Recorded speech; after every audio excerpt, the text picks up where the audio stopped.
बानी ना साचो में का हो वीडियो बनावल वायरल ना होता कोई हमर में होला सफल ना होता।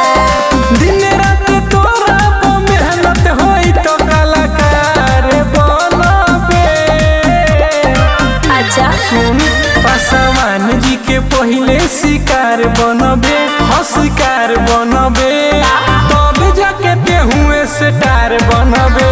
पासवान जी के पहले शिकार बनबे तब जाके तेहुए स्टार बनबे। रहे दो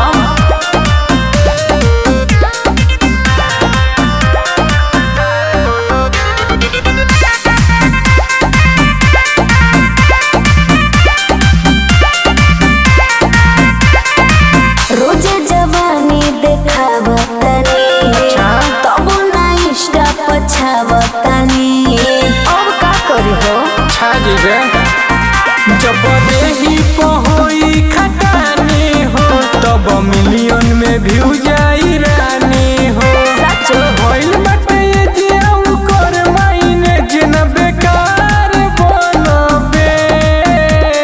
चुप रहो पासवान जी के पहले शिकार बनबे, शिकार बनबे तब जाके तेहुए स्टार बनबे।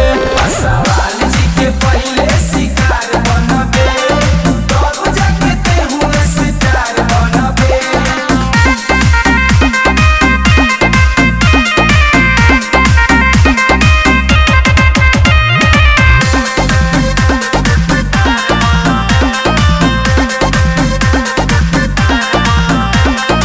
लागो तारीख से बोलेवे पड़ी सर्विस जवानी के देवे पड़ी।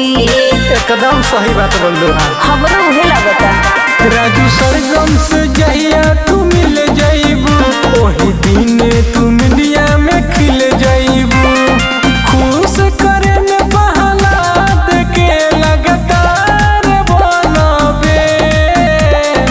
ओके पासवान जी के पहले शिकार बनबे, शिकार बनबे तब जाके तेहुए स्टार बनबे। पासवान जी के पहले शिकार बनबे तब जाके तेहुए स्टार बनबे। ठीक है बा हो।